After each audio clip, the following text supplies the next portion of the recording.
Je anilo premadano karma kacho.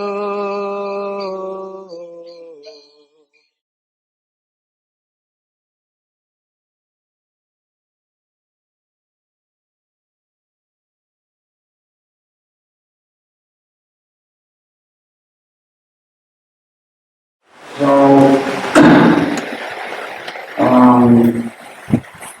of course, this is not rehearsed or studied for, so maybe a little disjointed. Next time forth.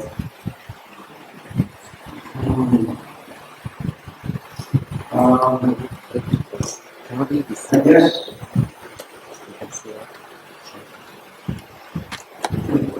I know a lot of wonderful association with Krishna, especially in India, in the early 70s, and therefore it will start from Goswami Maharaj's memorial service in Manipur, and what keeps appearing in my mind again and again was this one Chinese disciple, Goswami Maharaj, lady. When she spoke, she told in perfect English her life in Krishna Consciousness, how she was first connected with Goswami Maharaj and how he pushed her, always prodding, encouraging. And he told her, I want to have at least one Chinese disciple who distributes 100 books a day. And she told how she never thought it possible, but he kept encouraging her every time he would meet her. And she began to believe in her ability to do it, pushed on by him. And gradually she increased, and then one day she distributed 100 books. And she was in ecstasy. And then she told how gradually she had some communication breakdown, which she saw as a fault, and how it went on like that for a short period. And then Goswami Maharaj came to her one day, walked up to her and said, we should start this over now on a positive note. And so then she again began to reestablish her deep relationship with him. And then he left. And she began crying out to the assembled devotees, where will I find such a person who cares for my life, who was pushing me towards Srila Prabhupada, was pushing me towards Krishna, not laissez-faire, but actually with a plan, was pushing me. Where will I find someone who cares for me? Where will I find someone who will lead me? And I couldn't tell, it was too much. So beautiful, and yet it reminded me of the pain that we had gone through when Srila Prabhupada left. And I began to see, though I knew to some degree, but it was so obvious that his disciples loved him exactly the way we loved Srila Prabhupada. They were ready to give everything for him because he was such a very deep person in every way. I remember hearing about Goswami Maharaj when I was first a brahmachari in 1969, and it was told on the West Coast that Srila Prabhupada had said that Goswami Maharaj was Bhaktisiddhanta's #1 grandson. And then later on, when I went to India, as I said, I was working with Goswami Maharaj. He took me from Mayapur in 1973. We traveled across India together with a party of devotees. And I had so much intimate association because we were always staying together usually in a big room, all the brahmacharis and sannyasis. There was Harikesha, there was Achyutananda, there was Gargamuni, Goswami Maharaj, and Giridhar Swami, and many other devotees. It was quite a wonderful party of devotees. And of course, naturally, Goswami Maharaj was a general. He was the Sankirtan warrior. And he was a great leader, a great general. And he took Prabhupada's interests to heart. He was that kind of disciple who would anticipate the desire of a spiritual master and fulfill his desires without being asked. So on our party, it was like a rock. He was strong. And I was, of course, when I first went to Mayapur, I'd come from London. We were book distributors, Buddhimanta and myself. And that party broke up for whatever reason, Keshava. Anyway, I had a little money. I went to Mayapur and Bhaktivedanta told me that brahmachari should not keep separate money. And I should give it to him. So I learned what sannyas is all about. So I figured, no, I'm not going to give it to you. So I went over to another way to spend all the money on the sweets and distribute it to the devotees. But I was stubborn, and so my relationship with Goswami Maharaj was a little rough in the beginning. But in the end, we were so close, and Prabhupada was there, and he actually gave me a lot of nice service to do for Prabhupada. I'll never forget. And then later on, of course, he went back to America in '74, started Ratha at our party, and we heard all the wonderful results that he was getting. It was no surprise. And then in '82, '83, around then, I came to America and I went and I served in Houston, Texas.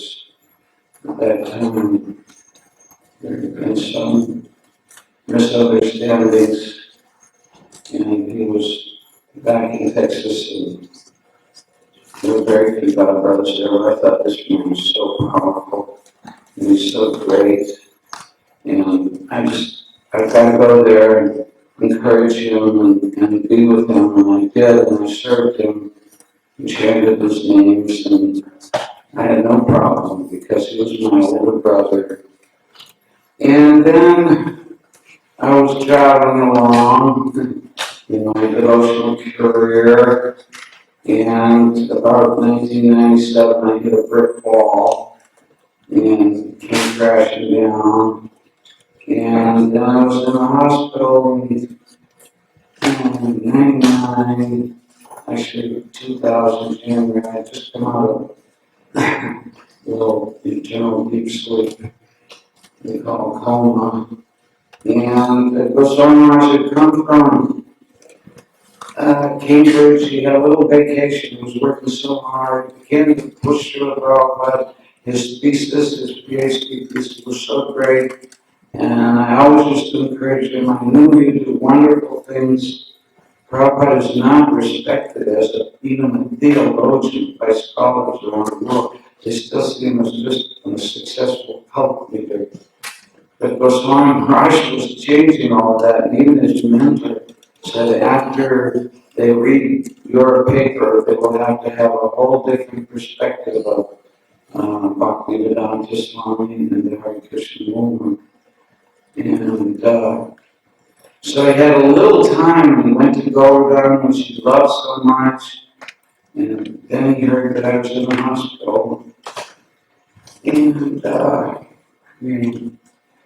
he didn't wear it on his chest a lot, but he had a very big heart. And so he came all the way to Bombay and from Govardhan. And everybody wanted him to, the devotees at Radha Gopinath Temple, they wanted him to come, have darshan, good class, Jew Radha Bihari, they wanted him to come there, and householders, come for this program. And he said, I've only come to Bombay to see my godbrother, Sridhar Swami. I had no other business here. He spent 3 days with me in the hospital chanting, reading from Kriya Bhagavatam. And it was so deep for me. My older brother, who I would, I would give my life for him. And if it were possible, I'd change his place in the car. But anyway, he came and spent time with me. It meant so much. And the day before we left, we were having lunch together. A couple of other devotees, and we were talking about old times. It was so sweet. And we left. And I think about it regularly. And the great Sridhar Swami and Bhakti Rakshaki Chidananda recorded a lecture he did once in 1970, I believe, and he appeared in BTG. And it said that the great acharyas are surfacing and submerging again and again throughout the Sampradaya. And Krishna always comes with his entourage, and I believe Srila Prabhupada is, okay, he's with us, but I think he'll come back and help us again, and he'll bring his dearest disciple, Goswami Maharaj, with him. I know Goswami Maharaj used to say that Jayananda was the best disciple in ISKCON, the best devotee in ISKCON, but I think that he was also, and Jayananda would have said that about him also. And it's really good what we're doing, remembering our God brothers and God sisters. Very nice God sister, Vrindavaneshwar. She also,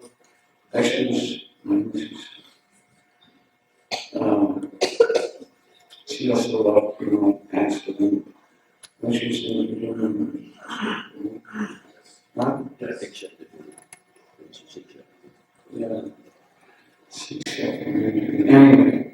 very wonderful Vaishnava, so many nice qualities. And it's good that we get closer before it's too late, because we're all going soon. And Goswami Maharaj was always a leader. And everything he did, he was a pioneer. So he showed us the way. This is part of this lila that we should come together and glorify him. And, sometimes people want to say bad things about Goswami Maharaj. Well, I'm reading the Mahabharata, and Bhima,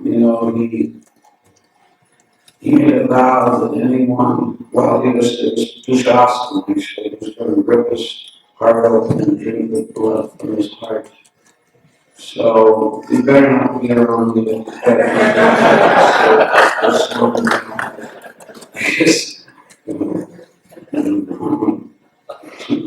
Follow the Krishna Day. I'm from New York.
Hare Krishna. Just a few days ago, I received a wonderful letter from Sita, the wife of Maharaja. She was present in Sita Mayapur on the departure of Goswami Maharaj. And together with her little daughter, was attending the various eulogies and memorial services that were being held in concert with his going to Samadhi. And the little girl, maybe she's about 9 years old right now, her name is Rasarani. She was observing and listening very intently. She was herself a good friend of Swami Maharaj. And at one point, during one of the eulogies, she hugged Sita's sorry very intently. And she said, "Mommy, why do they wait for a person to die to say all these nice things?" Sita was commenting that, they say out of the mouth of babes. But nonetheless, an extraordinary personality is departed from our midst. And perhaps we should have spoken sooner, but still we're fortunate to have these memories. I wanted to just give a very brief introduction to the beginning of the spiritual life of Goswami Maharaj. Sort of to give a sense of the person who became Tamal Krishna Goswami. A transformation where an ordinary personality becomes an extraordinary personality. He was raised in a Jewish family, but without any religious training. In fact, he mentions in the Servant of the Servant that his parents discouraged any religious practices in the home. And secretly, at night, when everyone else was sleeping, young Tom would pray to the Lord to protect all those who he loved. His parents, by American standards, were fairly moral persons. And they were inclined towards artistic and intellectual pursuits. And they placed very little restrictions on their child. So when Tom was 19, with his parents' permission, he departed home to seek his own path. In college, he was studying literature and philosophy, and at that point, he would sometimes argue with one of his teachers against the existence of God. But later, his teacher told him privately, "I know in your heart that you believe in God." Actually, he was most impressed by the persons who had mystical visions, and he desired somehow to have his own vision. And he tried to experience a vision through the standard of the times, which included various intoxications. But he was left unfulfilled. And he went through the usual scenario of the time, macrobiology, yoga, etc. And then, in October of 1966, in the Lower East Side of Manhattan, he got an advertisement. It was advertising a cosmic love-in at Tompkins Square Park. So he went there, and Tompkins Square Park was kind of a gathering place for all types of radical persons, for poets, for musicians, for philosophers, for pseudo-spiritualists, and it was a place for many happenings.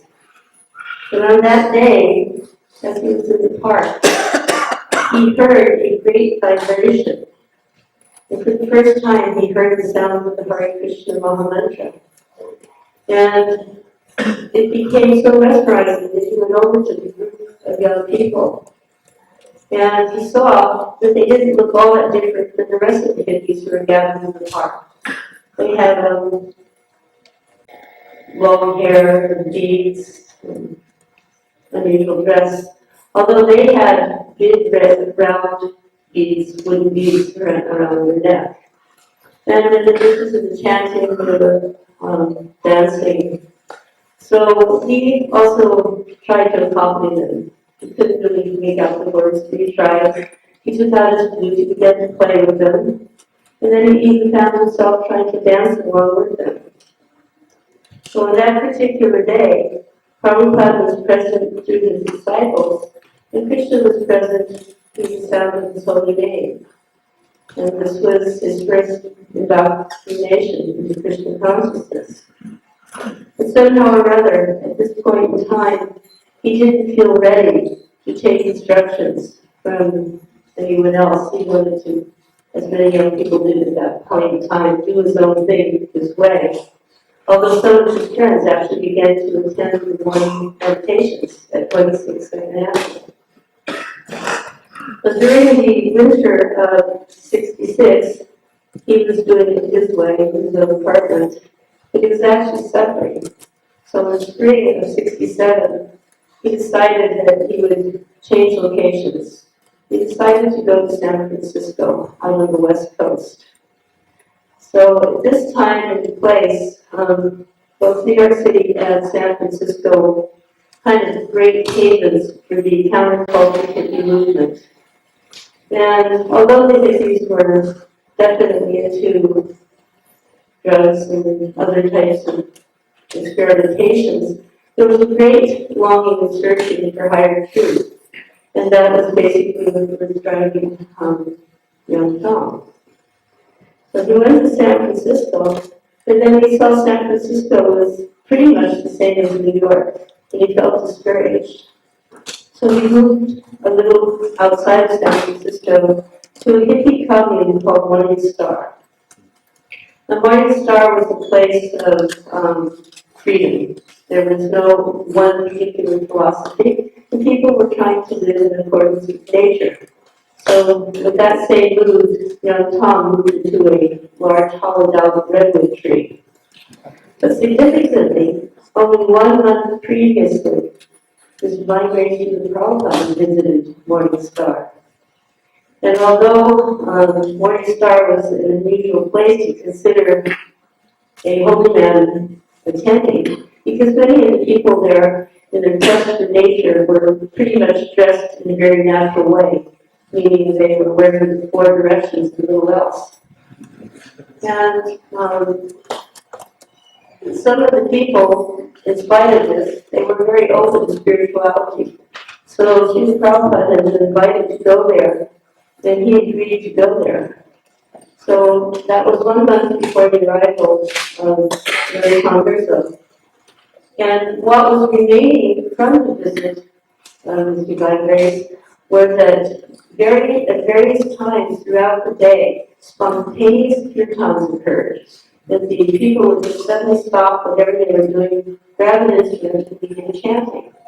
So suddenly, once again, Tom was hearing the Hare Krishna Maha Mantra. After a few months at Morning Star, the weather was getting colder, and he felt he had learned all he could from living in a tree. He decided to go back to San Francisco. And there he was reunited with a good friend of his named Mark. And they began studying with this Western sort of self-styled guru. He combined Christianity with sort of physics and science and came up with his own philosophy, which he would alter according to his audience. So he had a following of kind of like upper middle class people and young hippies. So according to the audience, he would alter the philosophy. But it so happened that both Mark and Tom actually became his main assistants. Then one day, Tom met a young man who was the Morning Star, and this person offered him an invitation to the Hare Krishna Temple Sunday Love Feast. So he was very interested to go. That Sunday was rather cool and chilly evening. He came into the little storefront on Frederick Street in the Ashbury, and inside it was full of people. When you opened the door to the chilly evening air, this burst of hot air came out of the room filled with incense. And inside were various attired young men and women. He looked up and he saw for the first time their lordships, Jagannath Subhadra Baladev, Kartamashan was there. And then to his right he saw on a small raised platform was His Divine Grace Srila Prabhupada. And Srila Prabhupada was leading a kirtan. It was just beginning.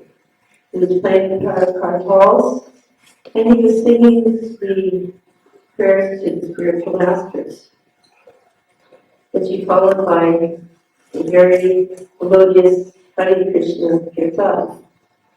So this was his first time he experienced Prabhupada. And after the Maha Mantra, which everybody joined in fact, he recollects that the mantra took over the room. And then eventually, people started to just stand up and begin dancing. And then suddenly, Prabhupada sped the kirtan up just a little bit. And then with one sharp, crisp clang of the kartals, it ended. And just about that time, his friend Mark signaled to him, because it turned out they had another spiritual event they had to attend that evening, and they couldn't stay for Srila Prabhupada's lecture. So it was with their other guru that they had to assist him in some presentation. But they were so attracted by the chanting, they were so attracted by Srila Prabhupada, that they vowed to come back the following Saturday to hear the lecture. And actually, after that particular meeting, already they were feeling some dissatisfaction with the so-called Western guru. What he found was that Srila Prabhupada's presentation was very authoritative. And he would also refer to ancient scriptures, something that Ron Limerick never did. And it was clear after listening to Srila Prabhupada that everyone was suffering in this material world. And Srila Prabhupada was offering a wonderful method that was very easy to follow. And simply by chanting the Hare Krishna Maha Mantra, Prabhupada said one could have a practical experience of transcendence. And Tom felt this. He also became aware of sinful activities. and yet a very subjective they have on one's spiritual life. He felt that Swamiji was not a bogus teacher, and that actually after listening to one lecture, he became completely convinced about the regulated principles, and he began to fully follow them without any procrastination. And in other ways, Krishna was actually helping pushing him along. He was living more or less like a nomad in one little rented group to another. And his latest place where he lived, the people had been vegetarian, and they allowed him to use their kitchen. But suddenly, they decided to resume eating meat. And now, he couldn't really find himself able to go into that same kitchen. So, the result of this was he became every day, he began going every day to the Hare Krishna Center for prasadam, for breakfast prasadam. So after breakfast, he was just naturally begin to stay a little longer. He began to read Srimad Bhagavatam, and he began chanting on the guest feeds that were always available. And after some time, he began to perform some service. Actually, he tells about his first service. His first service was cleaning pots. Probably most brahmacharis could say they've had that same experience. But he describes his favorite pot. He said it was a big dog pot. And he liked that pot the best of all because you had to scrub really hard to get the dog to step off from the bottom. But the devotees had told him that when you scrub the floors and scrub the pots, you were also scrubbing your heart, and it pleased Krishna very much. So he very much liked the service. And later on, the devotees invited him to take part in prayer service, and they taught him the art of making chapatis. He said it took him a little while, but after some time, he became quite good at making chapatis, and he would daily make 150 chapatis in the noon serve. So more and more, the temple was becoming his home. And he got his own beads. The devotees gave him a picture of the discipline's succession that was mounted on the cardboard. And he really liked that because he could appreciate that by chanting, one could be Krishna conscious at any place at any time. And he bought the Srimad Bhagavatam and began to read regularly. And then one day there was a program arranged by the devotees at a Unitarian church. They had actually advertised, they put posters around and put a notice in the newspaper. But when they got there, there was just a handful of guests. There were more devotees than there were guests. The student Prabhupada didn't seem to notice. And he delivered a very straightforward lecture. And after he was finished, he asked, "Are there any questions?" And although the few people who were there had listened very politely, nobody ventured to raise their hand. But young Tom had a question, and he thought, well, now's my chance. So he raised his hand. And Prabhupada looked at him and nodded. So he asked, what happens if someone begins the process of Krishna consciousness? He does not complete it. And Srila Prabhupada appeared to appreciate the question. And he said, as eternal souls, we do not die. Krishna consciousness is eternal. It is our original consciousness. It cannot be lost. It is permanent. 1% finished, next time you give it 2%. Is that all right? When he looked very intently at young Tom, he felt very satisfied by this answer. And later, when he began to read Bhagavad Gita, he realized this was the same question that Arjuna had asked Lord Krishna. When Ramchandra's appearance day, he brought his Srimad Bhagavatam to the temple and requested Srila Prabhupada to please sign them. But he felt that more than the signature, that Srila Prabhupada was actually etching his name in his heart. And at that time he understood, here is my eternal guru. Then both himself and Mark decided to move into the temple. They packed their bags and they showed up the next morning. But the devotees told him, no, you just can't move in here like that. So they were really crestfallen. But they came back the next day, and all the devotees were standing by the door smiling. They said, we talked it over, and we decided you can move in. So they immediately went and returned with their bags. And Mark, who was a little bit more daring, immediately shaped up. But Tom was a little more reticent to go that far, so he just had his spirit trimmed. Actually, he was describing how Mark sat on the kitchen floor before yoga and he said, okay, shake me up. Tom felt a little bit shy about going that far. But then they started having regular attendance of all the temple programs. And one morning walk was to the Prabhupada. Young Tom turned to the Prabhupada and he said, Swamiji, are there any other pure devotees like you on this planet? And Prabhupada turned to the Pendant and said, how many disciples? And then he said, about 75. He returns and he goes, yes, about 75 at least. Then on Easter Sunday, along with Mark, who became Vishnu, they were both initiated. And Prabhupada said, your name is Tamal Krishna. Tamal is the name of the tree that grows in Vrindavan. And because it is blackish, the gopis sometimes embrace it. And Radharani comes and takes rest underneath.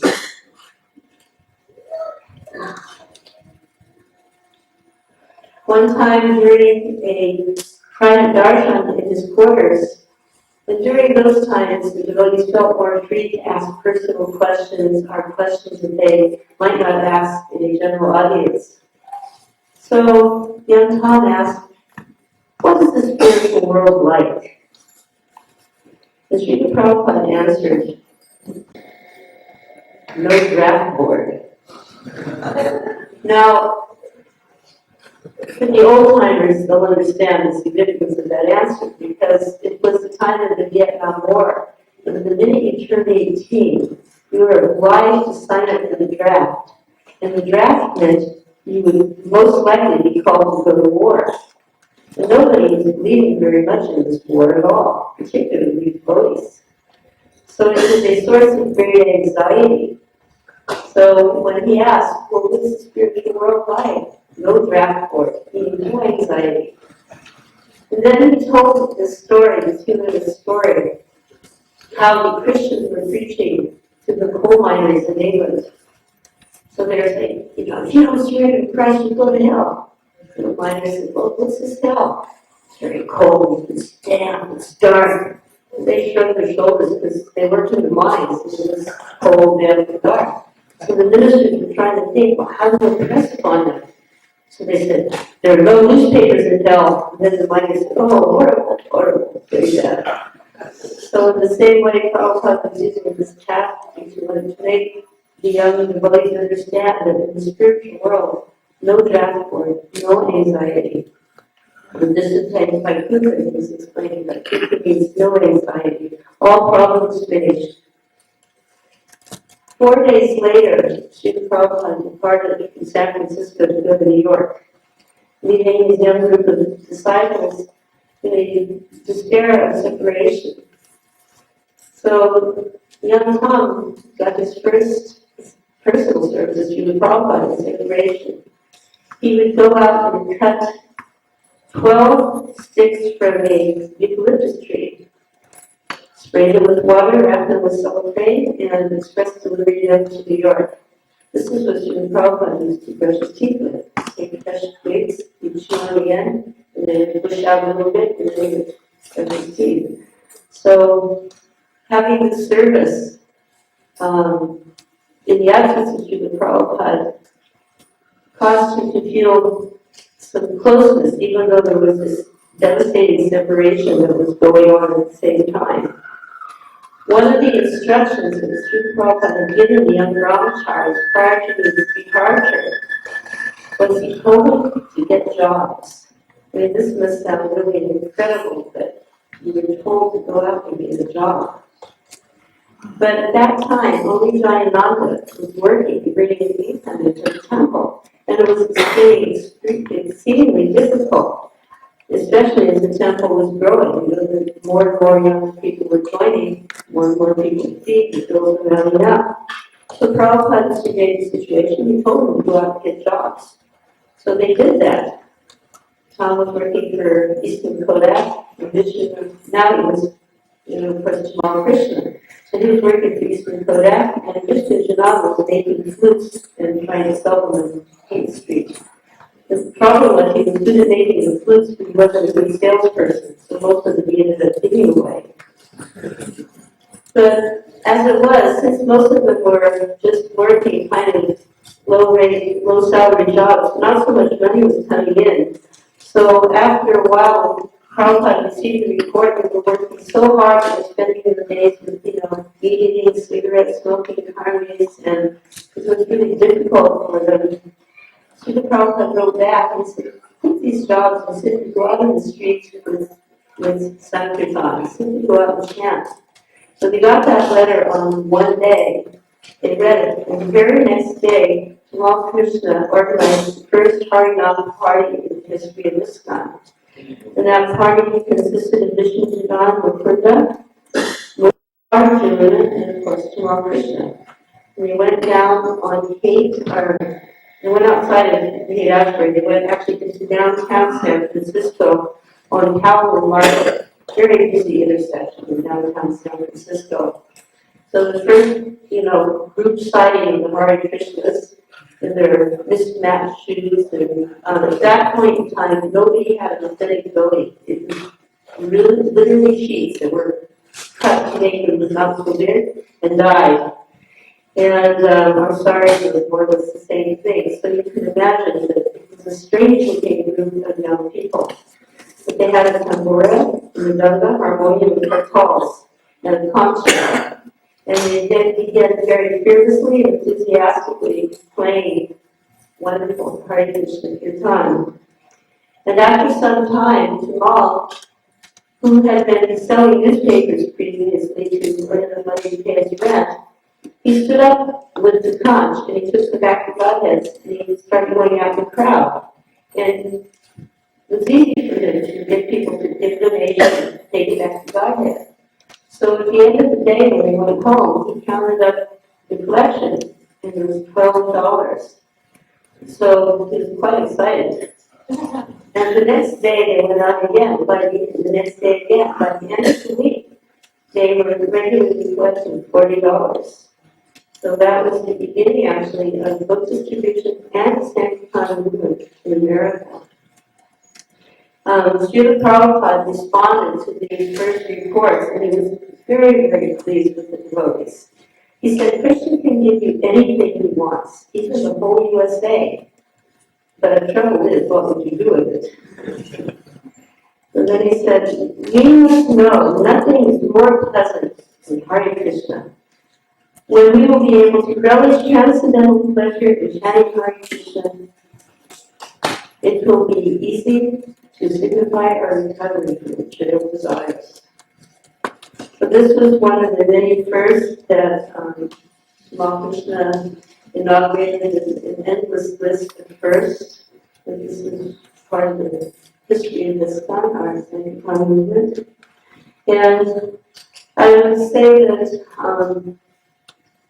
Tamal Krishna can be compared to Krishna Maharaj, who heard from his bona fide spiritual master and he began to fully engage in devotional service, executing the rules and regulations strictly according to the principles 24 hours a day, and developing unconditional love and devotion. So in the same way, Goswami Maharaj heard from Srila Prabhupada and immediately without procrastination began to follow his instructions. And he became a dynamic, fearless leader. And as we are glorifying Goswami Maharaj today, we are simultaneously glorifying him, Tamal served, glorifying Srila Prabhupada. Goswami Maharaj ki jai.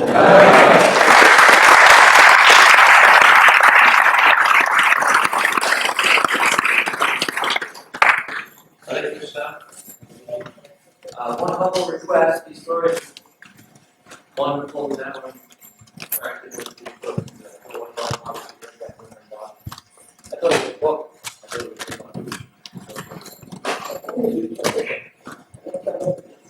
But the time constraints are there, and so we have to request no longer than 10 minutes with senior like Bhaktivedanta Swami Prabhupada. That's that. We have to really go down to 5 minutes, otherwise, a lot of the disciples and other devotees don't get a chance to sing. Because we have to try to get the Bhakti. So, we're Bhaktivedanta Swami Prabhupada. We're having a request from the video team, especially other who was one of the team. We did this in Bogota also, that speakers did in one central location. Now also disciples, when they come up, that's what we do, power pedals, let go of some power pedals. Sure. God is also God, that's his.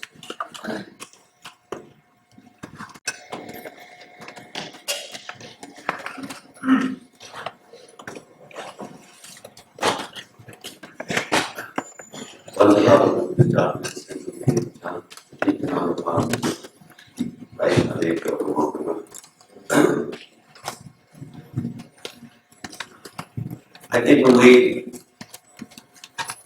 all notice when we have a chance to reflect, to study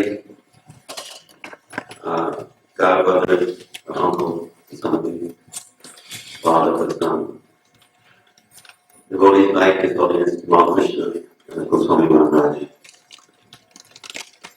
That it helps us to feel very proud about being in Srila Prabhupada's family. As we see what Srila Prabhupada has produced and what he has arranged.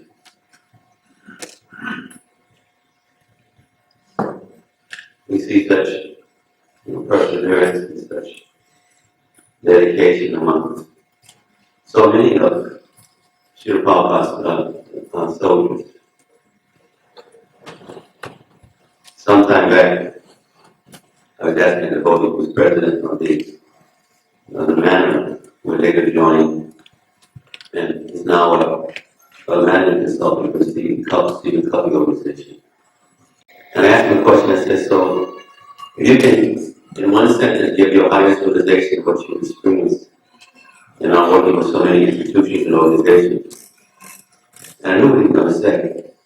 He said just that. He said, I can see that this con is not having, it's not in such bad shape.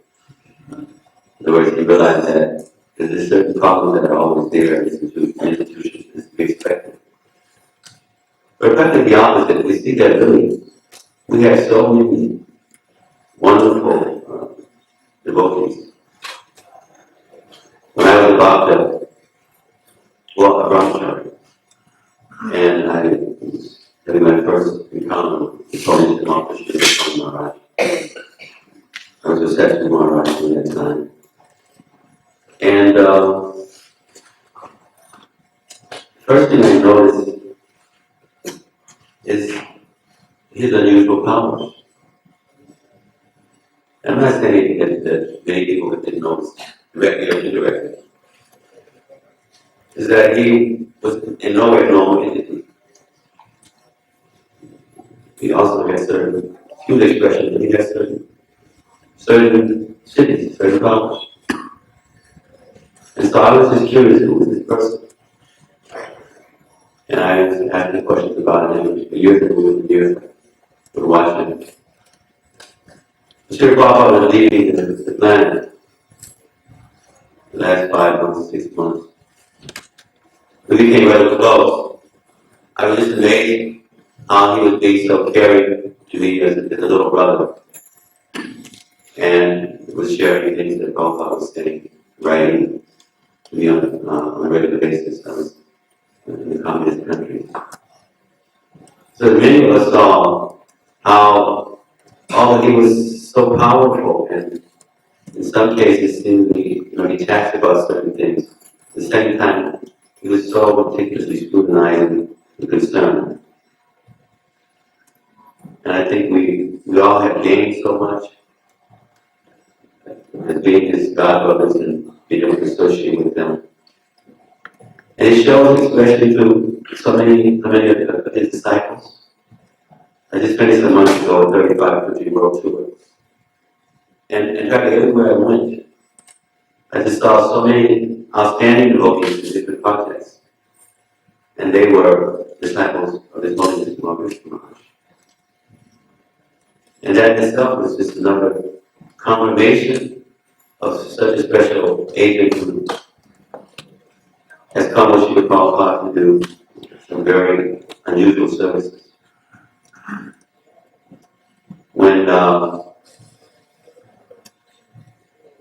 once he brought me in and talked about a lot of issues in Dallas, and he requested that I would go to the army and get involved. Maybe only one or two people could have made that kind of suggestion to me that I would take it serious. And so I see my being there, over 80% of it, due to his bringing to my attention to do such a thing, Prabhupada's confirmation, etc. But what was most wonderful for me was what we had become to be to each other. Since he went back to, after he went back to the university, when he went back to school, I think we became much closer than perhaps ever before. And so we would often be in contact with each other about the different missionary concerns. He's very happy to see that I was, some of you know, I'm doing some little work in the medical community, the leadership community, and the interfaith community. And so he would always want to me to share with him some of the things that that I was finding or doing. As some of the devotees noticed when he came back to the Mayapur meeting recently, that a major part of the mindset was how ISKCON could involve itself in such a way to expand and to produce more transformation within the world. And so literally a few hours before he went to Mayapur, we were communicating. By computer crash, I would have loved to have brought two of the correspondences that we had. I think it was one of the deepest maybe connections I had with some whole time that I've known. But we had agreed that when he came back from Mayapur, that he would call me and we would continue some discussions, particularly about his perceptions and leading the meeting, what his realizations were, and where he felt we should go from here. After being away for several years, and then coming back in with a certain type of perspective was a great concern. And when one has that experience, you definitely come in with a greater appreciation of your spiritual family, and a greater sensitivity in some ways to try to do what you can do to hopefully to help in certain ways. You can learn in many ways. And so I was waiting to hear. I just was going to run and create an operation. And so I was somewhat confined, but I was eager waiting to hear from him. I got the call about an accident that later would have taken place. He had left his body. And many of us, I'm sure so many of us felt how much more we could have taken advantage of his association. And I'm thinking that many devotees all around the world have been impacted upon his leading in such a way that has caused us to be more present in terms of trying to take more advantage of association with our godbrothers and wonderful god sisters, our nieces and nephews. And also just to be so much more thankful that Srila Prabhupada has given us such devotees like him that we can be able to associate with. From time to time, we have to kind of revisit our joining with the Hare Krishna movement, revisit our services, take inventory. And I'm finding myself, especially in the last 5 years, that as I take inventory like that, it's become more and more animated. Even though I'm not a typical institutional man, become more and more animated, just realizing how Prabhupada has come into this world and has made such an impact, and it's coming so surreptitiously and brought in so many agents, so many souls who have ongoing relationships with him. We can all understand beyond a doubt that someone like Tamal Krishna Maharaj is surely not meeting with Prabhupada for the first time. And that Prabhupada taking him away at this point was an arrangement also that we can only understand from Prabhupada, why he is taking him to be with him at this time. And then last, we can just try to, if we look at his life and what he has given, that we as his godbrothers, we as his godsons, we as his nieces and nephews, and also as his disciples, that we make sure that what he came into this world to do, that we do our part to assist him, to see that his efforts, the efforts of his spiritual master, our spiritual master, Srila Prabhupada, that they live on. But our movement is a movement for revitalizing society and culture, for spiritual culture, for creating, adjusting the balances within the world. So it means we have a duty to do what we do so well as the Hare Krishna movement, that it spills over and influences the world. We're not just a mob, we're not just a culture only, we are a culture with philosophy, with the whole lifestyle about creating a major era on the planet. And so these persons like Tamal Krishna Maharaj, who entered into the world of academia and were ready to come forward to do more of these kinds of things, can understand that that effort, that desire is there. And if we all try to connect more with them, I'm sure we'll be able to connect more with these last desires that he and Srila Prabhupada, the great Acharyas, have given us. They've given us a message of not just to be concerned with moksha, our own protection, liberation, salvation, satisfaction, but to be concerned about how we can really be in service of the service. And so that starts, of course, with what we're doing right now. Just being so much more attentive to the great souls that we've had a chance to associate with, and now to allow their efforts to live on in our minds and in our hearts. We then do our parts to see that what they have laid, what they have established, is built up and goes on and on. So I'm just overwhelmed. I mean, I'm feeling so much gratitude and happiness, just knowing that for some unusual reason I have a chance to associate with so many wonderful godfathers, especially godfathers like his Holiness Tamal Krishna Maharaj. And I'll be praying to him constantly to be able to be a brother that will be pleasing to him in such a way.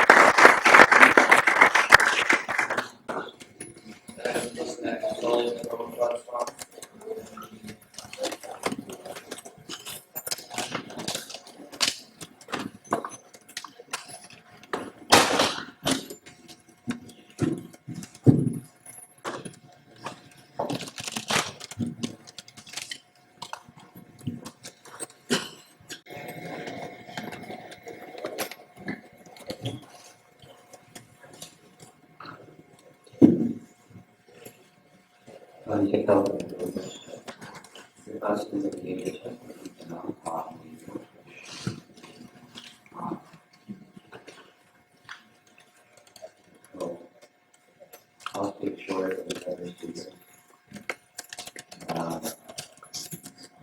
I was thinking to particularly highlight a few of Tamal Krishna Maharaj's qualities, in addition to the ones that have already been presented, particularly highlighting some experiences in my service that brought me to Tamal Krishna's company. One of them is that Bhaktivedanta Swami Prabhupada also very strongly presented Tamal Krishna's quality and leadership.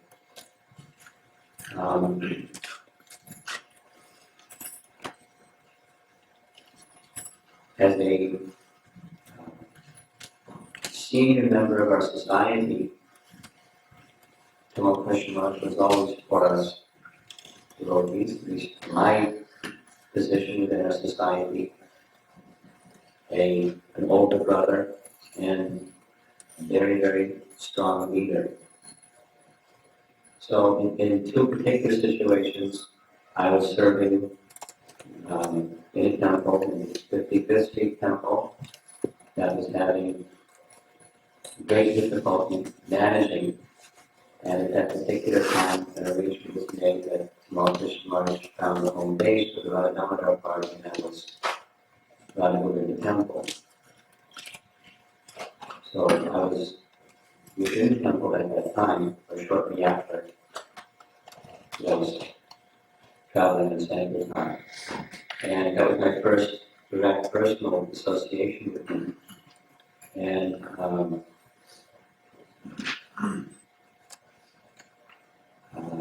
in his very unique, inimitable style, took hold of the situation and turned it around from something that wasn't functioning well to something that was functioning very, very efficiently.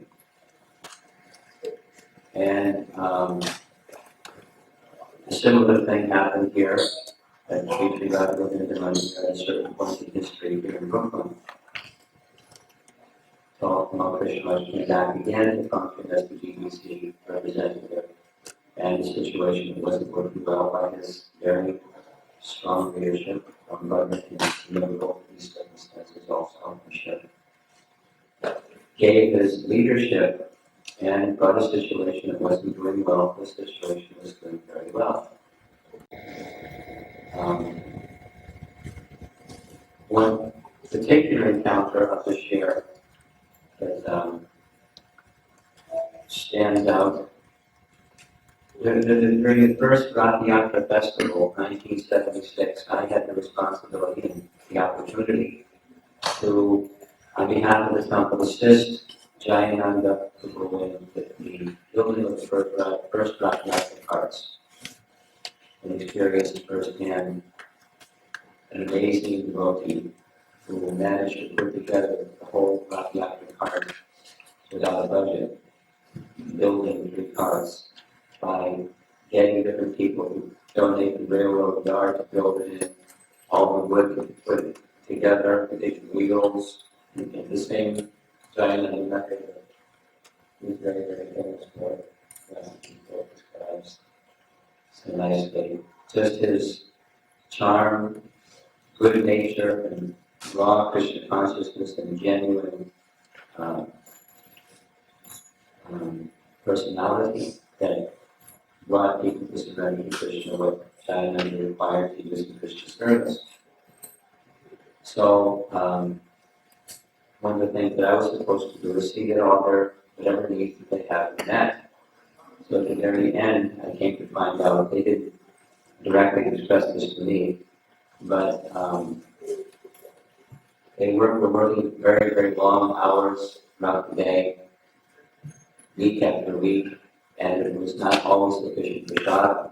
So that report was passed on to Tamal Krishna. I remember very vividly standing on the second floor in the hallway of the offices where a little huddle of Jayananda and his Maheshwara and the cart construction crew and Tamal Krishna were done it again, coming marching over to me and,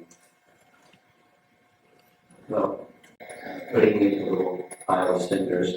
I didn't mean about that. But I understood exactly what he was doing, and it was no problem. He was very, very keen in showing those persons who had done very meaningful service, just as Ram Bhadra's going to do this evening, persons that were very essential in the Yatra function, making sure that they're recognized and supported. And so when he marched back with his tongue, said, "Is that okay?" Said the giant. Just showing support to those. So very one of the rules of strong leadership. And I appreciated in the overall picture how that strong leadership made the temple strong and successful. So one other quality, two other qualities I want to highlight. One is Tamal Krishna Goswami's capacity for being very, very expert. And in one of the ways that he was expert, he would accomplish many things simultaneously. So when he was making a decision about where he would stay, when he was compiling his book about the Chinese student who came to America and lived in Chinatown and explored and came in contact with Krishna Consciousness, he composed that book here in New York. And he stayed in a preaching center that we had on Greenwich Street in Manhattan. He took one of the spaces, he had like 2 floors, and 3 times a week we had programs, very much like what is now going on for 26th Avenue. And simultaneously, that's, I think, what I'm still involved in consciousness. Guru Maharaj was also connected with that project. And simultaneously, he was building relationships, encouraging the preachers, getting to know the congregation that was coming, and writing his book, and 5, 6 things simultaneously, just in a very significant way, and a very expert way. And I had practically daily association with him at that time. And found his association very, very enlightening and uplifting, and always very wise, as the older brother seeking advice and from Krishna and wisdom. So often his wisdom was guiding and behind the scenes way or directly guiding our society. And one other quality is, as I've already mentioned, that is how endearing how closely he became giving of himself to others who were very, very close to him. And one observation that I would like to share is the time that he spent at the university made that quality that he had more and more accessible by more persons. At least that's my experience. And specifically, when last time we had our North American in Houston, he participated with us, and we gave a one class, in the Bhagavatam class, assembling all the leaders of America and disciples there in Houston, and was speaking along with the Bhagavatam class a number of very self-assessing, humble statements publicly. And I remarked to him afterwards, I'm very surprised that you spoke like that before assembly after the person there were your own disciples. And his statement was through 2 statements, that through this exposure that I've gotten through education, self-analysis and self-critique is a very important part of the whole process. And everybody knows what I'm like anyway. My disciples, they know exactly who I am, and they love me very much for exactly who I am. And echoing something like what Maharaja was describing this morning, we have nothing to hide. And uniformly, his disciples, Tamal Krishna's disciples, have, as he had for them, they had and still have for him, such deep, remarkably deep connection, and so well trained. That's like the so well trained, so respectful, so perfect, gentleman. I mean, there's always exceptions, but the stamp of his disciples is like that. So carefully trained, and there's one reason, well, Krishna Maharaj. And so his strength was for those who were able to take the strength from him. He became very strong like him and very good representatives of the Krishna Consciousness movement. So these are some of my appreciations of Krishna.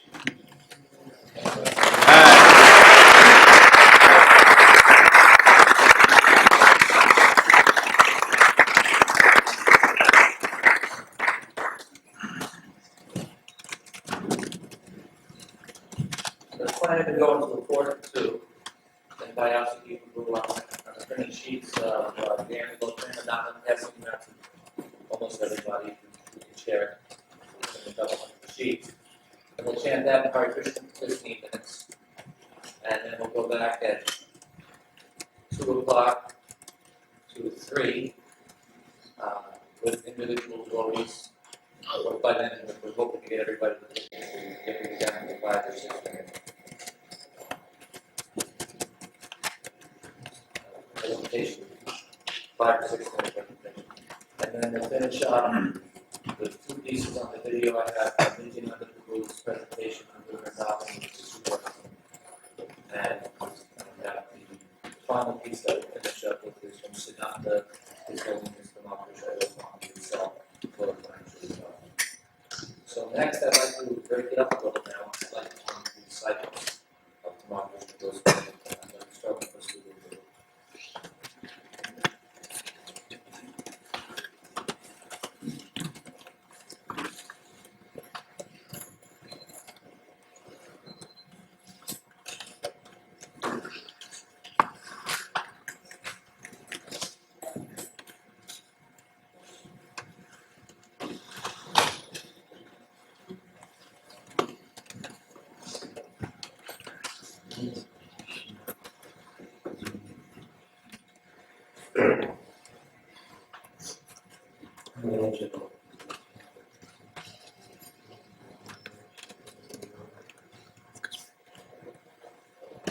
So, there'd be no point in us speculating on who my guru was in previous life or where he came from. But the one thing that's certain, and those that know him understand, is that he was something very extraordinary. Wherever he came from, whatever he was, something very, very extraordinary. And that could just be seen through his abilities and through his nature and through all that he was able to accomplish. Just very, very extraordinary, rare person. Very few people walking the planet that had the kind of qualities that he had. But personally, I would say he was the most complete person that I had ever met in my life.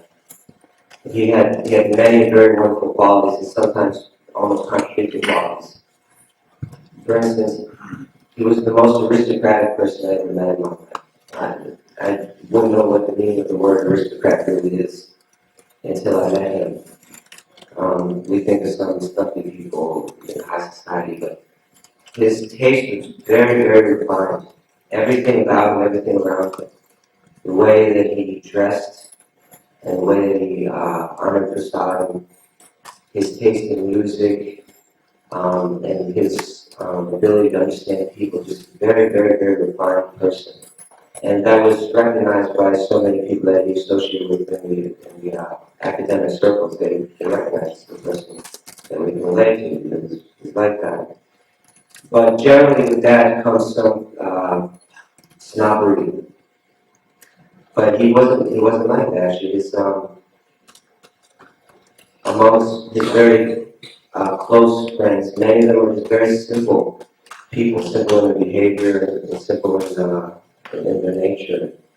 not at all what would be considered aristocratic, but he was very, very close with them. So he didn't possess any negative aspects that come with this.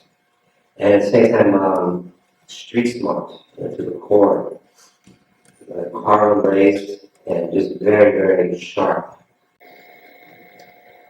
I was thinking, I was just sitting here, I was thinking once, I took him to the shop for a watch. And it was just, here at Fulton Mall. And we walked into one store, there's a Hasidic watch salesman. And as we walked in the door, the man says, Hare Krishna. And he always said that very nicely. He said, we've got a special for Hare Krishna today.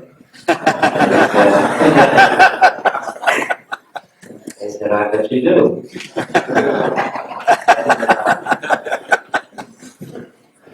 He laid some watches on, there's a glass counter, and he laid some watches on it. And he looked at the different watches, and he took one of them, and he placed it face down on the glass, and put 2 fingers on it. And he looked the person dead in the eye and says, is this crystal? And the guy says, yeah. And he's just looking in the eye, and he starts to grind the watch into the glass. Because if it's not crystal, then it will scratch. So it's like either you're telling the truth or your watch is about to.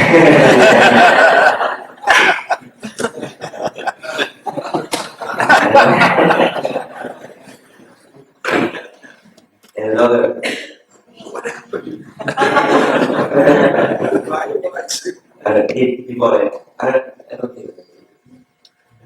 I remember another story, something like that was, this story had to be kept secret for some time, but I didn't know it's safe to tell. And it's because of the legal complications, but when he went through, when he had cancer, first he went through an operation, and after that, he had seemed to have almost recuperated, and then there was complication of his kidney, and then we found out that actually one of the tubes was blocked, and it was causing great pain in the kidney, and it could have ruined the kidney. And so we took him to the hospital, and the doctor, he had the top notch. And that's another part of his character. He's gonna have a doctor, he's gonna have the best doctor. So the surgeon was top in Dallas. And this person was saying, this is no problem, there's simple corrections to be made, and you'll come in, 15-minute operation, you'll be out, and everything will be fine. And it wasn't so easy. He went through that in one day, he went through 3 operations, and none of them were successful. And so then, his nurse was this much, you may have heard about Kirtana, who was a surgical nurse, and so he's asking her, and I was there, he's asking her what was going on. He feared that the doctor was afraid to actually say exactly what's going on, because maybe he was rude or something like that. So she said, well, there's a possibility he may have left a staple, because they cut tubes and they staple together and put them together, and maybe he left that.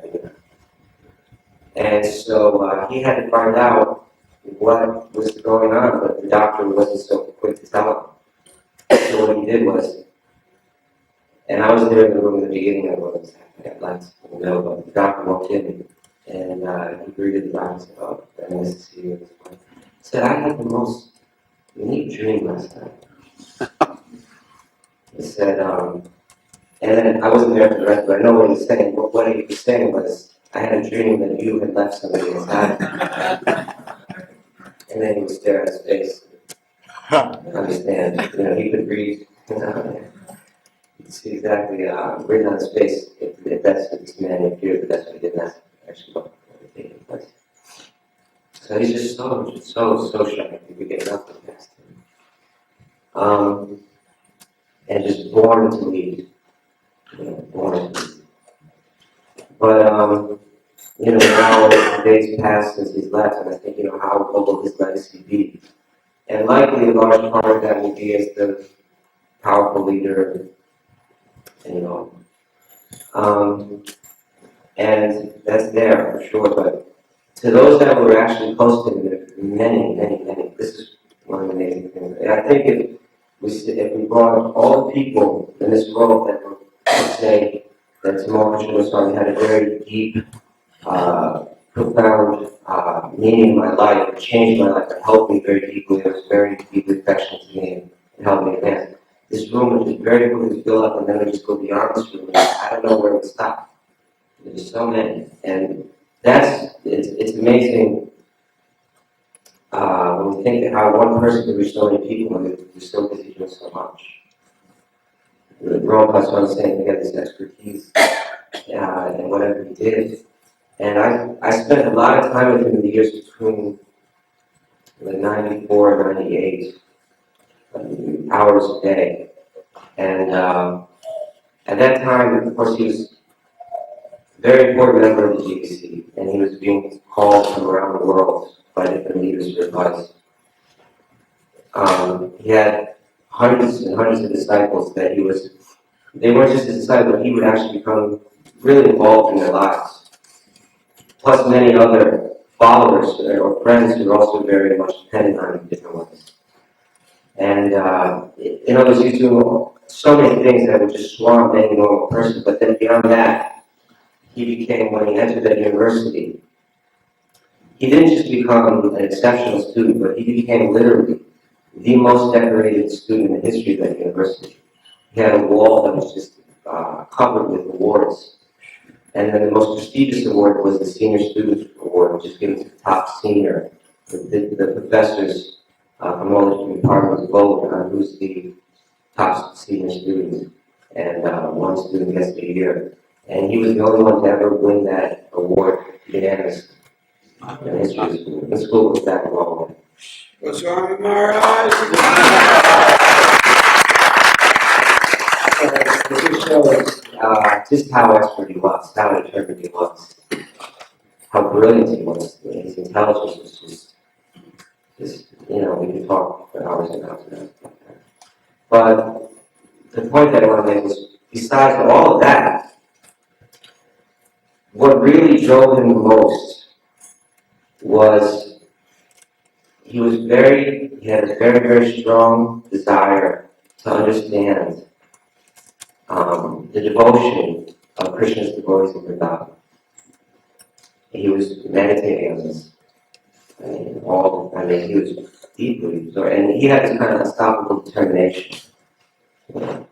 So, in that field, he had this unstoppable determination too. He was, reading the books and meditating on it. And not only that, but then he wanted to share that type of love with those around him. And so when I think about him, and Sri understand, he had this very big heart, and maybe everyone didn't see, but really, if you got to know him, if you got close, you saw this person, what he wanted more than anything was to love and be loved.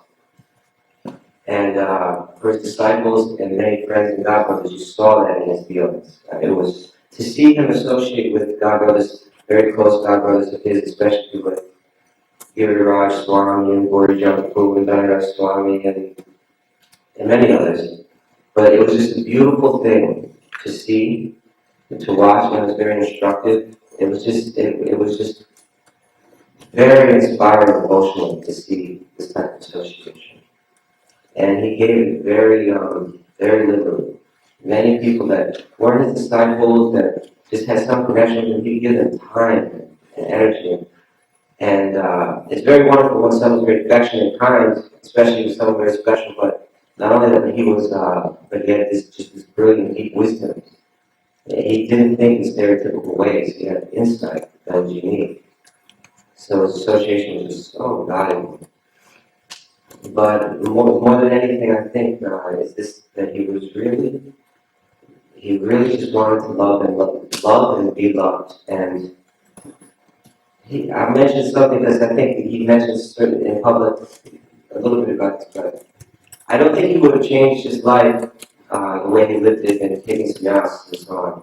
But at the same time, I think he felt just a little confined as a sannyasi.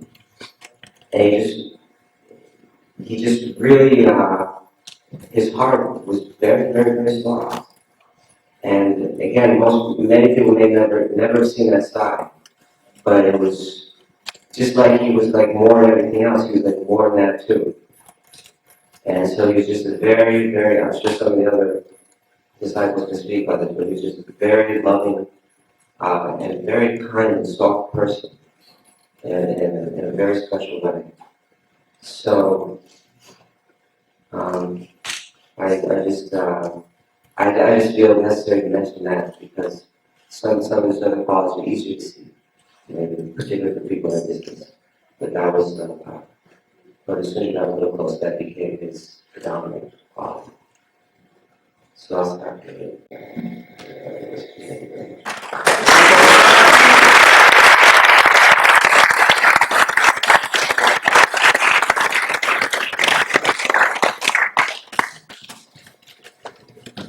Next, I'm calling it Ratha Maharaja.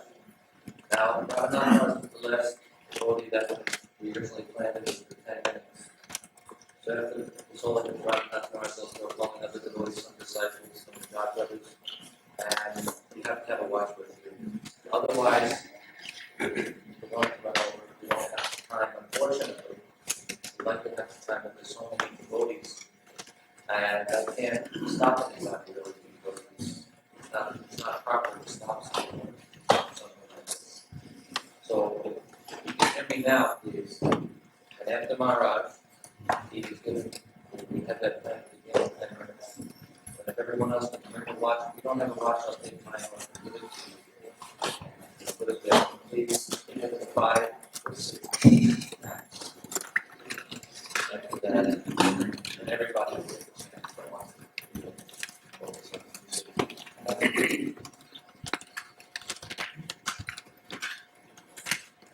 Can you give me the watch? Oh,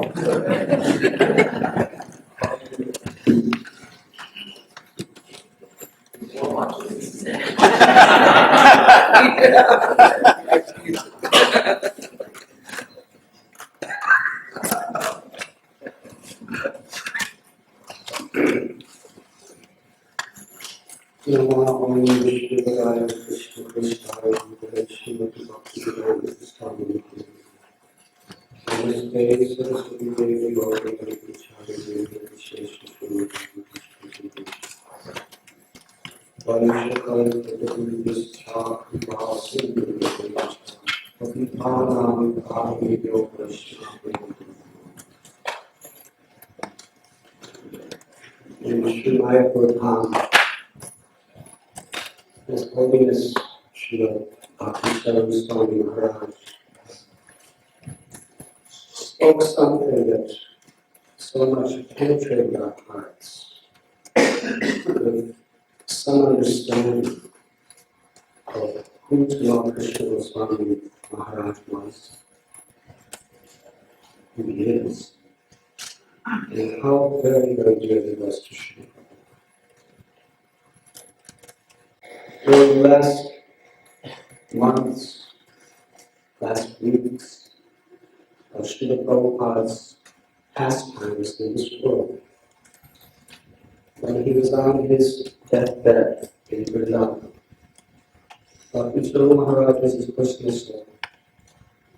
Every morning he would come to give Prabhupada's messages, first thing. Bhaktivedanta Maharaj told us that every morning, first thing, when he would come in to administer the medications to Prabhupada, Prabhupada would have the same question. Where is Tamal? Please bring him to me. How many people in this world is Prabhupada personally calling for every morning while laying on the bed in which he lives? Why? Srila Prabhupada explained he was reading the commentary of Vishwanath Chakravarti for a particular verse from Bhagavad Gita. Yadashaya Purakapunya Ekeka Mahushaka Hinantascha Bhutanavachaya. That those who are on this path are resolute in purpose, their aim is one. The minds of those who are irresolute is many. In the commentary, it said this means one must make the order of the spiritual master his life. Tamal Krishna Goswami Maharaj was a shining example of this principle. From the very beginning of his relationship with Srila Prabhupada, he made Srila Prabhupada's order his life and soul. Srila Prabhupada wanted Harinam Sankirtan. He established the most well-organized, successful Harinam Sankirtan. Prabhupada saw that the temple in Los Angeles was not doing very well. He assigned Goswami Maharaj to be president. It became the most successful, the most well cared for, and the most expanding preaching of any center in this country. Prabhupada brought Goswami Maharaj to London, and he's very, very important preaching. Goswami Maharaj actually established a strong foundation of organization and inspiration for the temple. Srila Prabhupada took India. Nobody could deal with the project in India except Srila Prabhupada himself. He called Tamal Krishna Goswami to come, made him the GBC, entrusted him with responsibilities that no man in the world could do. To get the Mayapur properly was impossible. To bring the Krishna books through the dock workers' strike in Calcutta was impossible. But Tamal Krishna Goswami did it.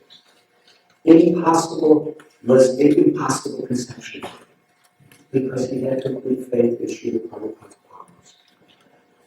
And if Prabhupada wanted him to do something, it was done. Nothing could come between him and Srila Prabhupada's order.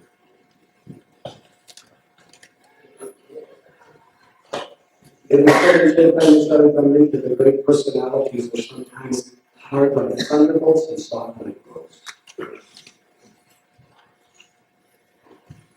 I'll give an example. My first meeting with Tamal Krishna. It was in Bombay, 1971, beginning of March. I was called to sit on the stage with the other devotees just close to Srila Prabhupada. When Prabhupada was getting off the stage, according to tradition, I went to take the dust from his feet to place that right there. I heard a thunderous voice, which was like a thunderbolt in my heart. This roar, no one touches Prabhupada's feet. I didn't touch it. I really thought I must have made some offense by even thinking about such a thing. And then Prabhupada looked at me. It was Tamal Krishna Goswami. Then Prabhupada looked at me and smiled and said, "You can touch me."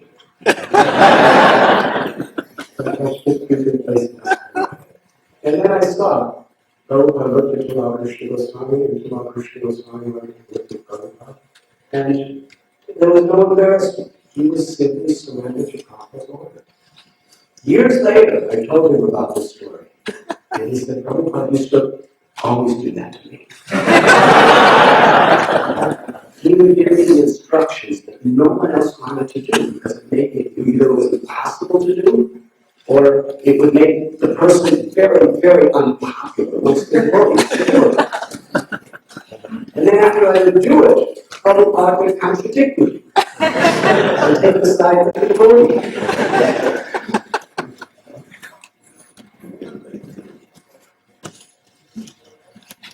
Sometimes it was hard like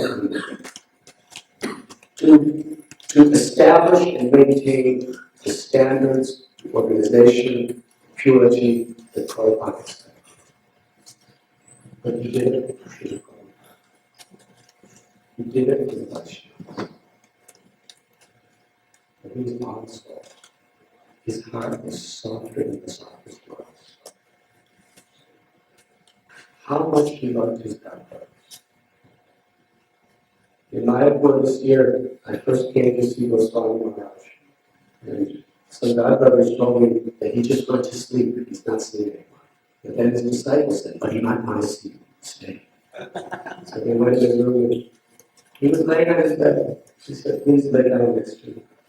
So we were laying on bed together. And he was expressing, first thing, about one particular godbrother who was facing great difficulty. He had so much concern.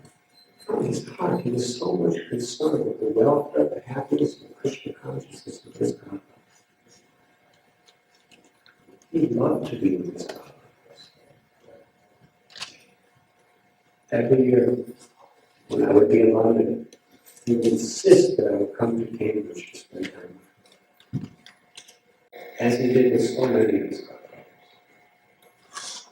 One day we were sitting and talking about a very, very deep subject for hours. We were talking about various means by which Krishna consciousness can be spread in the world today.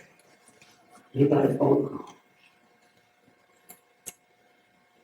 He heard that there was a great, great tragedy that took place between one of his very common, insignificant by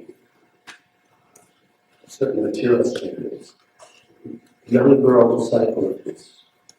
She was abused and attacked in front of the temple in Dallas. He had tears in his eyes. For the next 2 hours, he was discussing how to help her. What can you do? For the next 2 days, I was with him practically for 2 days, he was discussing this subject. He had such deep love and concern for his disciples. In Mayapur this year, he invited me to come with him to Bhaktivedanta every afternoon. I didn't always get to go, but one of the times I went, he was performing the last rites for one of his disciples from China in the Ganga, saying the prayers and offering the oblations and submerging ashes. The last time I spoke to him, we spoke for about 3 hours. This was about 1.5 days before he left. In that conversation, he was telling me about his disciple Kirtiya. He was praising her as if he had thousands of mouths. What was her devotion? What was her sincerity? He said, do you remember the time when we were at Govardhan, and we were way on the top of the building, and we were discussing Krishna's Leela, and I invited her to come up to you?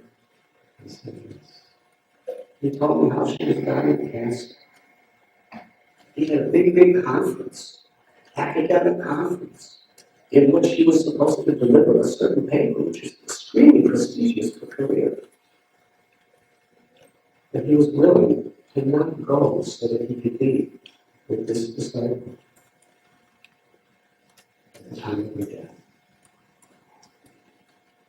He thought that she came down to about 50 pounds. She was so emaciated. And one time in the bed, he told me he actually put his arm on her, lifted her up, and she was weeping.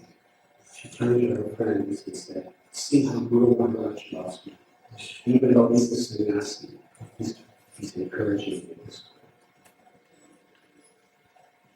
He loved his godbrothers and god sisters. He loved his disciples so deeply. His heart was soft. He gave his life unconditionally to serve Srila Prabhupada. Tamal Krishna Goswami Maharaja, how he left this world was so wonderful. For those who appreciate who he really was.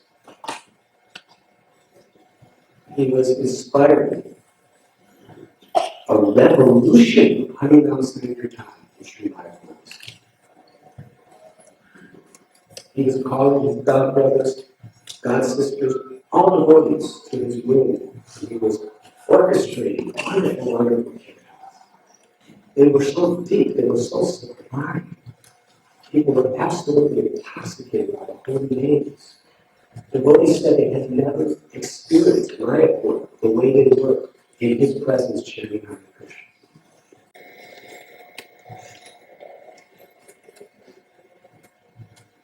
One evening he told me that this is the solution to all the problems within our system.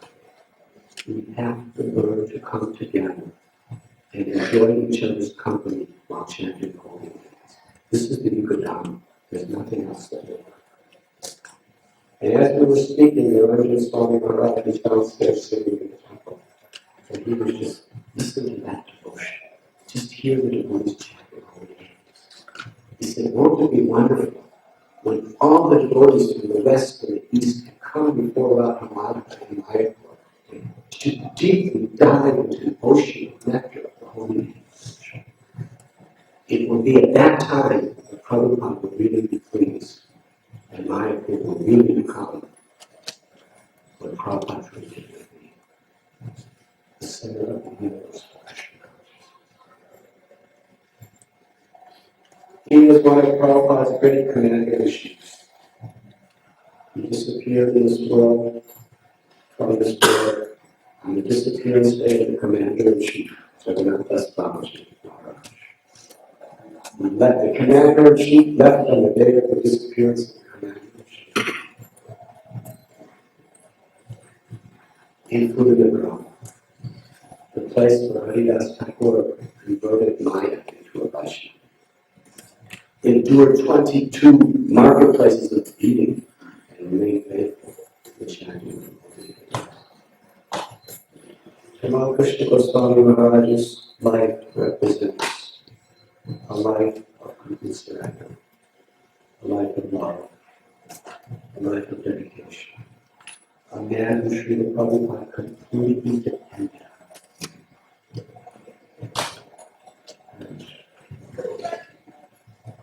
In my examination of this guy,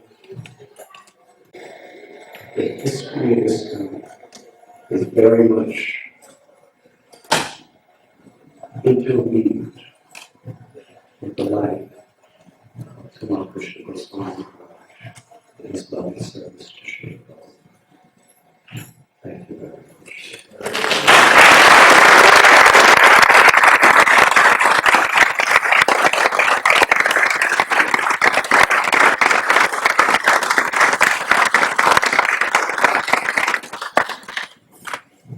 Are there any other disciples of the Swami Prabhupada? Right here. Oh, yeah. Okay.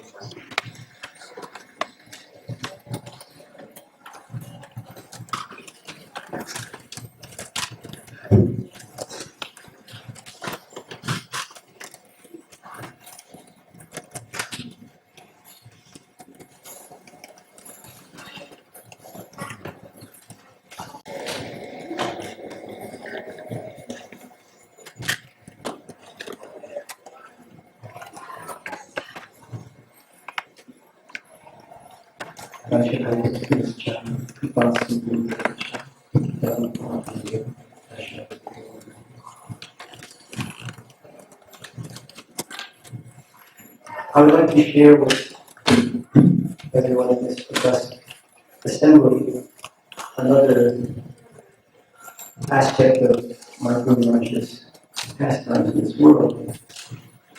But I want to preface that by telling you how I was allowed to enter into this very intimate pastime. Partly, in case any of you are thinking that you feel deficient in your devotional service, I constantly actually feel deficient in my devotional service, and I'm sure it's not just a hallucination. There is so much to be done to rescue the world from Maya and to please Srila Prabhupada and Sri Krishna. So I was feeling very deficient in my devotional service because I read in Prabhupada's books that when the spiritual master disappears, the discipleship cry. And I was thinking, if I'm very honest, taking assessment of myself, I don't think I cry because I just don't cry. I never cry. Even when I'm very upset, I don't cry. Why is that? Never mind my conditioning, as they say in the world, get over it. Folks, your background, whatever. That can't be the reason. So I reasoned that it was because I didn't have sufficient personal, intimate service to my Guru. So I began to pray that I should have an opportunity to serve him personally and have a strong personal relationship with him. So as you've heard, and as most of you probably know, I think everyone knows, Tamal Krishna Goswami discovered that he had cancer a few years back. And his mood was that, so now I have the notice, very good, I'll just put my attention on Krishna and go. But his disciples and God brothers wanted that, no, you shouldn't go. You should stay and be with us. You should get well. So he entertained the thought that maybe that would happen. And so he had surgery. He had a radical prostate that did recover. And he selected a team of people who would care for him during his convalescence. And I was amazed and pleased to discover that I was one of those persons. That he wanted me to be with him every day for an hour or so, to read to him from Chaitanya Charitamrita. I say the preface to what I want to say about that pastime, because we should know for sure that our prayers are always answered if they're sincere prayers. Radha, Krishna, Guru, Vaishnavas, all of that devotional energy, they are attentive to our prayers and they respond and reciprocate. I found that every day I would be called to his quarters and I would read to him from his Chaitanya Charitamrita.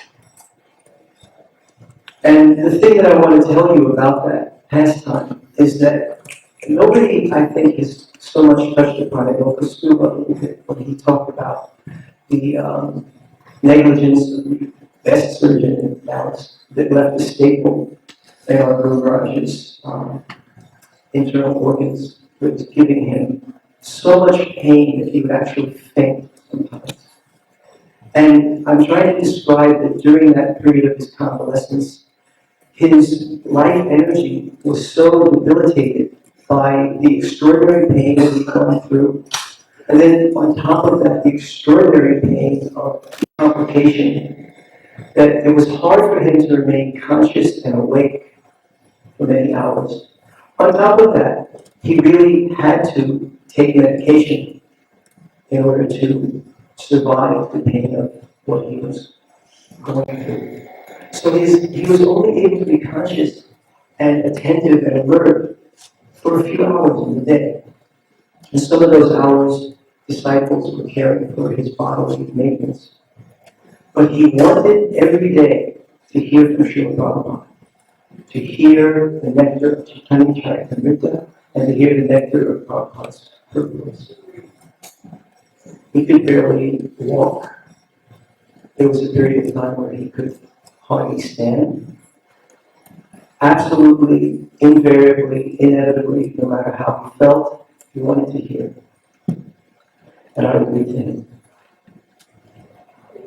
And he was sure to tell me always, don't try to act like you're a Bengali. You can pronounce this, you can't.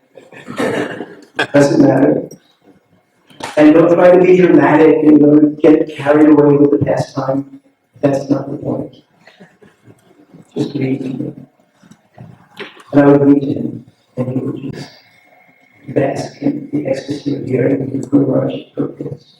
And I want to tell you that very often he would surprise me. I would read the text, and then he would tell me the purport.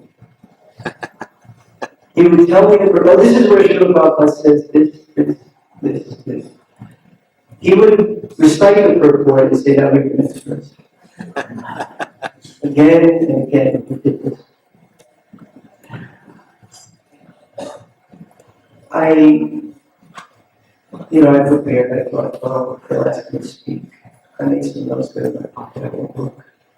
I will do it. But I recall one time, in Dallas. I was living in New York, but I went to serve my Guru Maharaj for a short while in Dallas. And he asked me one morning if Mama wanted to do a service for him. He said, I want you to contact this devotee and tell the devotee that we'll meet and I'll talk with him at this hour. I think it was like 9 a.m. He said, now I'm going to chant and I don't want to be disturbed at all. You just tell the devotee. And I was eating that morning right after breakfast. He said, I don't want to be disturbed, don't disturb me. So I attempted to contact this devotee and let them know. My Guru Maharaj, Tamal Krishna Goswami, could not reach him. Went to the temple president, went to the head of the yard, went to every devotee there who I thought could tell me, where is this person, how I can contact him. And then I was thinking, he said, don't disturb him. I really tried. The job time is almost gone. I've gone everywhere. I guess he doesn't want to be disturbed. We'll fix it later. Just before I was leaving that morning, and I think it was maybe about 9, I'm condemning myself here, so you can understand the importance of the story. He said, Allah Shakti. So see you all, and when I was meeting with the devotee, I said, oh, Guru Maharaj, you could not contact? And then I heard someone describe it, it was Ratha Swami, incineration, pile of cinders, that was me. He said, this is not service. This is not service. I told you. I could only meet with this person at that time. You failed to contact him. You failed to contact me. Now he's gone. I can't reach you. Do you realize? This is not service. I don't ever want you to. I was the tears. I think I can't cry, but actually, Tamal Krishna Goswami could do it. So the tears. So the thunderbolt was immediately, he said, let me shot you. Actually, I think I went away. Then he called me back and he said, don't mind what I said. I love you, he said, and I want you to serve me always. Because he told me, I don't ever want you to serve me. Because you don't do anything. He said, no, just sometimes I'm like that. But are you all right? He kept asking me, are you all right? Okay, no, I said, then he let me go. That was one time I was trying to be right by doing just what Guru said, don't disturb me. Another time in Washington, D.C., I was some intimate gathering of disciples, and in the home of a friend of ISKCON, we were going to have a group puja for Guru Maharaj. And I'm sitting among very senior devotees. Somehow or other, everyone insisted I had to lead the group under the prayer. Well, I've led them so many times. Small assemblies, large assemblies. That morning, when he was sitting there and we're worshiping him, I can remember the first verse, which I kept repeating again and again, thinking maybe nobody had the words, maybe it would come to me. And I thought, surely he's going to blast me. What kind of fool are you? Every day, Guru worship, you can't do it. He never said anything. He smiled at me like it was the sweetest kid time. And made me feel that my service was perfect. I think this is the realization that I had about my Guru Maharaj. Lately, I've been realizing, just in general, about this process of being human in this world, that those of us who somehow manage to not be needy persons are able to do the most service, to overcome all neediness. That neediness is the obstacle that prevents us from pleasing our Guru and pleasing the Vaishnavas. I've been a very needy person, so I'm trying to overcome my neediness. And I saw in my Guru Maharaj that he was absolutely without any material needs. One time when I was serving him, he had recovered enough so that he could walk with difficulty. And he was walking and he didn't have a hat to shade his head. So he gave me the keys and he told me, run upstairs and get my hat. So I ran up to the stairs and I opened the credenza where he kept his clothing and I saw My Guru Maharaj has so few clothes, has so few possessions. I'm practically a pauper by material standards. I have closets and chests of drawers. He was such a simple person. But I'm talking about the fact, too, that he never lacked whatever facility he needed to accomplish whatever service he was trying to do. And it was because he could be so commanding, he could be so focused, as Kastuba was pointing out. He was so street smart. One morning in Dallas, just like 2 years ago, we were chanting japa together. And we were just pacing on the Burley Avenue. And he said, "Did you see that?" And I recall there were 2 cars. He said, "What do you think was happening there?" I hadn't thought of it. It was all in my peripheral vision. I said, "Oh, I think." And then I looked at him and said, "They did a drug deal." You know, this. Tamal Krishna Goswami had no material needs because he could manifest anything and everything that he needed by his consciousness. And if he had wished to be a materialist, he could easily have been a millionaire, multi-millionaire, CEO of some giant multinational corporation. But he had no desire like that whatsoever for his person. But he did have certain needs. He needed always to hear from his Guru Maharaj. As I was saying, when he was so sick, he could barely stand. When standing or walking was so painful that he would faint, literally, he still wanted only to hear from his Guru Maharaj. And after the disappearance of his Guru Maharaj, his next greatest need on every important thing was to hear from his God brothers and his God sisters. Do you think it's Krishna conscious, what I'm doing? Do you think Prabhupada approves? He needed that. Also, he needed to honor his God brothers and his God sisters. Whenever there was any celebration where his disciples were looking to their spiritual father as the best and the greatest and the only one, he was sure that he was demonstrating to them and also satisfying his personal need to honor his God brothers, to honor his God sisters, and to give them gifts of love and affection. And again, as it was already mentioned, if they were ever in any kind of state of debility, frustration, or sadness, then his need was to encourage them and to rescue them and to support them. He also had the need to train his disciples. He needed to feel that his disciples had his association. I think that's how Krishna heard my prayer.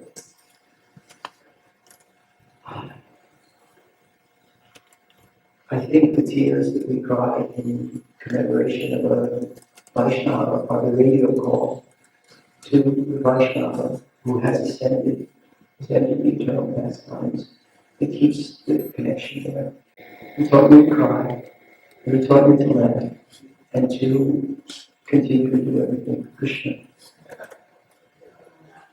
Shri Tamal Krishna Goswami.